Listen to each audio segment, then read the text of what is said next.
what mistakes did you make early, discussed in your live podcast, that could have progressed you further? Yeah, I think there's just some real big obvious ones. Wasted a bunch of time. You waste a bunch of time when you're young. You think you got forever, and you waste time.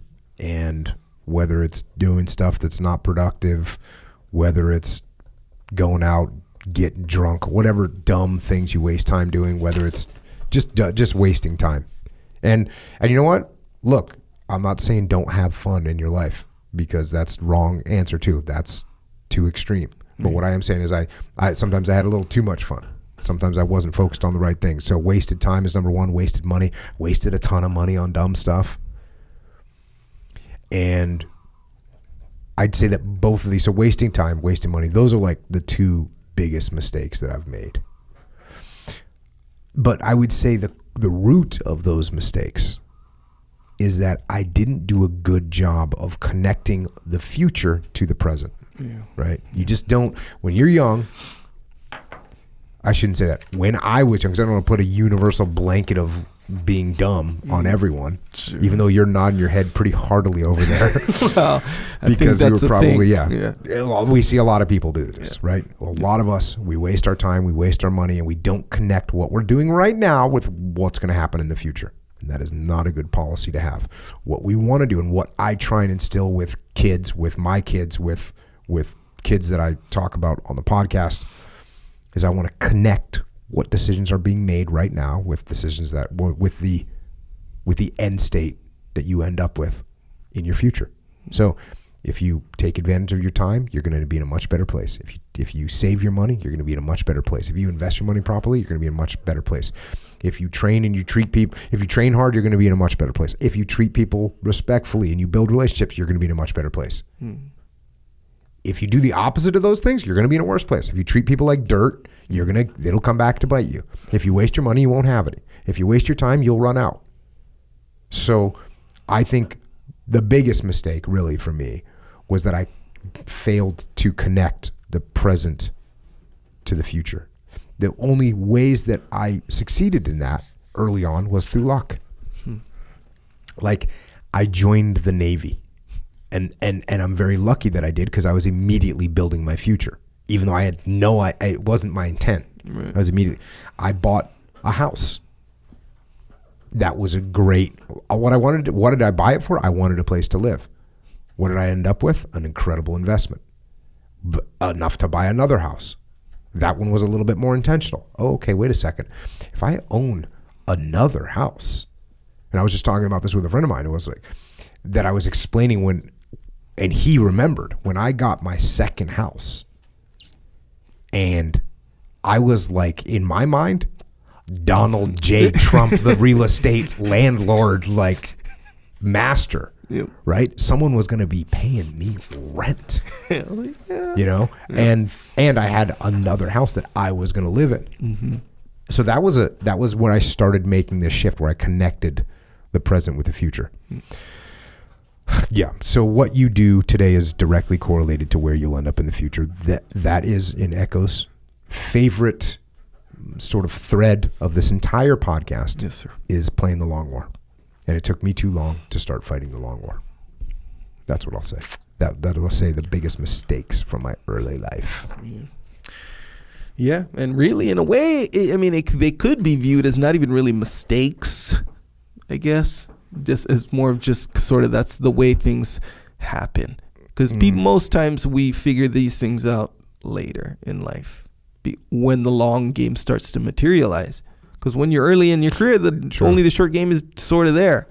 And then in a way, actually no, at the end of the day, no, because even as a little kid, the long game, you're familiar with it a little bit, because like you ever had to save your money for something, like an Optimus Prime toy, something like that. And they said, you got to save your money for it. Yeah. And bro, you save your money, that's playing the long game. Yeah. As a kid, it's a kid version. So it's kind of the same thing, but maybe it's not as intuitive, when you're little. When you're big, when you're grown. Oh yeah. It's definitely not intuitive. And it's the other weird thing is, like, someone has to tell you But like we just talked about, sometimes when people tell you, you still just don't listen to them. Yeah. Yeah. You know, people say, hey, you should really do this. And you go, yeah, whatever. That's for you. Yeah. Yeah. I'm gonna. Yeah. It's for you. One of my uncle's friends won the lottery years ago, like in the 70s. And he won one of those big lotteries where he got money every year. You know, you could take the lump sum or you could take the payments. The payments. Yeah. He took the payments. Yeah. But won the lottery, right? Literally won the lottery. Literally won the lottery. And so the payments lasted 20 years. Well, when you're 22, that's forever. Yeah. Right? That's forever. Yeah. And so my dad was talking to this guy that won the lottery, and now he was at like the 19-year mark. Yeah. And guess what he had done with all this money? Spent it Did up. he invest it in real estate? Did he start companies? What do you think he did with this money? Spent it. Yeah. He bought car and whatever. Yeah. That tends girls to be. And, you know, like, or whatever, dated girls and went to bars and went out for nice dinners and did that for a long time. Yeah. And so my dad says, hey, you know, they're talking about it. He says, well, this is the last year that I'm getting my monthly payments for winning the lottery. And my dad says, what are you gonna do when the payments aren't coming in anymore? And he says, I'm gonna win again. Dang. Sweet. So yeah, that's planning, right? Yeah. In a sense, kind of. Man, no, it's not, No, obviously. it's not, obviously, yeah. Man, won the lot. But that tends to go like that for lottery winners. Yeah, apparently the lottery winning isn't a big like happiness deal. It's bad. Yeah. It ends up being bad because life is a long game. Yeah. And no matter how you play it, the long game is the one that shakes out, you know? Mm-hmm. So if you're over here playing the short game, that's why you lose in life, if you play the short game all the time. Yes. And the people who play the long game, all you got to do is play it. You don't even have to dominate it. Mm-hmm. Although I'm not recommending not trying to dominate. I'm not saying try that. and dominate. Try and but dominate. You don't necessarily have to. Yeah, you could come in, second to last place. But if you're playing the game, you're going to be doing good in the long game. When you come in second to last place in the long game, you still just beat every single other person that's playing the short game. Yep. You beat them all. Yeah. And it's not and they're over there looking around like, what just happened? Yeah, you're so squared away. Yeah, but it's not that complicated, you know? I mean, it's not easy. It's because it's not easy. You're wired to play the short game. I had to go deep on this on that last Warrior Kid podcast. Yeah. Yeah, this yes. Just like short-term you gratification. need to get over the short-term gratification. Yeah. And that is one of the biggest lessons a kid can learn is that my actions today will affect my future. Yeah. And it's hard to convince them of that. Yeah. It seems so distant. Yep. Like the future seems so distant when you're young. Yeah. I was having another discussion with someone the other day, a parent. And there was a level of frustration that, and it's the typical level of frustration from the parent, which was, you know, the kid has a lot of potential, but they're like, you know, not training the way they should be and not working the way, you know, all that stuff. And what I tried to explain to the parent was that the potential that you're telling your kid that he has, they do not even comprehend what that means. It's not something that they can understand. It's completely intangible.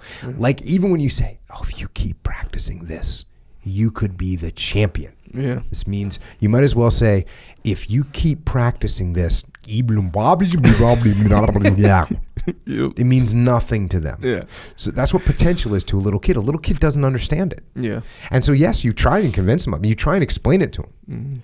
But what I recommend is instead of trying to explain to them this massive concept of what their potential is, you try and give them some short-term rewards that lead them in the right direction, that are supportive of the long game, but they're easier mental connections for the kid. And the same thing applies to employees as well, right? You know, or you get a young employee that's, you know, they're not thinking they could be the regional manager, right? They're just thinking, they're just happy to be here. Yeah. But you're looking at them going, this is a sharp kid. Could. So you might not say, look, one day you're going to be the regional manager. Right. In 22 years. Think about that. When somebody gets hired on as whatever, and you say one day you could be the regional manager and you could make whatever, this big chunk of money. They're looking at you going, I'm only going to be here until, I'm only going to have this job for 6 months, whatever. Yeah. So what you want to do is just tie something a little bit closer to them, to their reality. Yeah. Of, hey, here's where you could get, here's where the bonus program works here. Have you seen this? You can make an extra whatever. Yeah. And it's going to move them in the right direction, long game, but they can comprehend it immediately. Yeah. That's my recommendation. Shoot, even just compliments and encouragement are good little micro rewards for those short term. Like, so I'm thinking with my kids. Once again, we can't abuse them. Yeah, we can't abuse, friendliness with our children. We can, sure. Or we can't abuse that. Maybe that's not the right word. No, it's not the right word. We can't actually abuse cheerleading. Yeah. Right. Yeah. We can't abuse cheerleading with our kids, and everything that they do is beautiful. Right. Yeah. No, that's just beautiful. Yeah. A piece of art that you just created. Yeah. What is it? It's beautiful, whatever it is. Yeah. No. Yes, sir. It's like that's not good. Yeah. That's not good. But you're just talking about abusing. And the other thing you have to be careful with is, you're telling your kid like, well, you're special. Yeah. Or you're so perfect. Right. Yeah. And it's like, no. Yeah. So you can get better. Yeah. I get, you're marginal at best. No, bro. No. Yeah, and when I mean encouragement and compliments, it's like if they do something good, you compliment that good thing. That's essentially it. And yeah, like anything, you can throw out too many, and you can throw out too little, really, because the fulfillment or satisfaction of receiving that compliment isn't big enough for the work that they just did. Be like, man, I don't want to do those 100. I made my daughter do 90 burpees the other day. Why 90? Did you just want to withhold the century I'm working from her out. her? No. She didn't get to 90 and say, hey, Dad, you do whatever you want. I'm getting 10 more. Watch this. No. We're getting to a hundo. Well, so here's the thing. She's done that before, but not with 90. So I'm working her up. I started from I was like, hey, when she was real small. What was her time? Oh, I didn't time it. How are we going to recognize improvement? Because we're going to get to the number first, then we go for time. Got it. So, I mean, that's the straight. I mean, it's not like, my life's mission, of course. It's just a fun little thing that I do. But if... Sounds fun. Yeah, one of them, sure. But so if I'm like, hey, you're super strong, they like that. Or my kids like that when you call them strong. So every time they do something like exercise or something like that, and they do a good workout or whatever, I'll say how strong they are or how strong they're looking or being or whatever. But if that feeling isn't enough to constitute that super hard work, like if I over push them, like 90, given where we are with burpees with her, she's not ready. She wasn't ready for 90 at this time. So did she cry?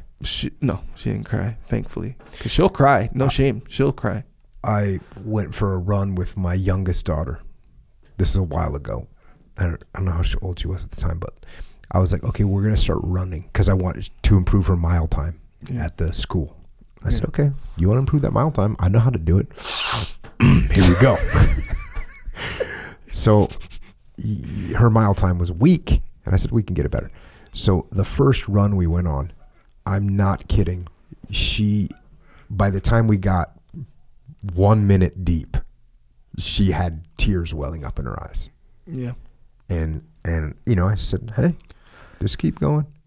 But the point of saying this is when I try and give children, especially my children or any children, compliments, I try and compliment their hard work. Yeah.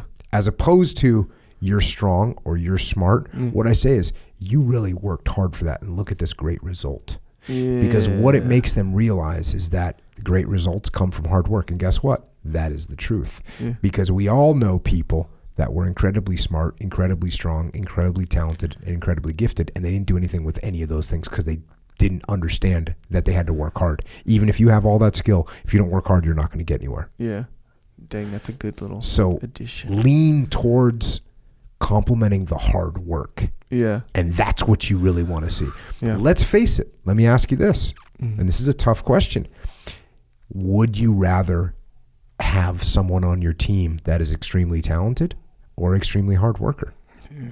You know, of course, it's easy. We all want to say, well, I take the talent because we can make the person work hard, but that's actually not true. No, it seems hard. And the real talent, the best talent, really is you get someone that just knows how to grind and work hard. Yeah. Like, that's good. And that's going to be much more valuable than, hey, this person's super smart, or hey, this person's super strong. Occasionally you get someone like GSP, George St. Pierre, who was way talented in multiple modalities and was a hard worker. You know what that person becomes? A world champion. Yeah. Sometimes you get a world champion that's just there because of hard work. Sometimes you get a world champion that's just there because of talent. Occasionally you get someone that's both, and they're usually sort of they're more dominant. Yeah, like a dominant champion. Yeah, that's true, and that's good advice there to complement the hard work. I personally like both. I like especially with my son, like being strong and stuff. He really likes that, you know. So it's to the point where, like, if you help him do something, he'll get mad at you. He kind of get mad at you. Yeah, which I kind of like. I don't know where that's gonna lead, you know, but I like that currently. So he has that sense of pride, you know, where being strong is a good thing. Yeah, no, there's nothing wrong with that. So yeah, but man, if you add the hard work part of it, because being strong is essentially a result, you know. Yeah. And he doesn't, obviously. He's two. It's really gonna be easy connection for you to make, because it's, hey, you're strong, and that's because you work hard. Yeah. Because the minute you say you're strong because you got good genes, cool, I'll just sit over here and be strong. It's true. What do you got? Yeah, it's true. And when you, especially if you don't recognize the hard work part of it, you know, and you just think as a kid, you're just rolling around strong. You're basically, you've reveled in the results for so long, where it's now when it's hard work time, it's kind of like, wait, I'm not used to that part of this whole thing. They say that can happen to, they call them gazelles. Yeah. In buds. These are people that are like really fast, good athletes. Yeah. But they never lost before. Yeah. And when they start getting beat down, which you do get beat down, and they lose, they can't handle it mentally. Yeah. Oh yeah. So. Yes, sir. That is that's real.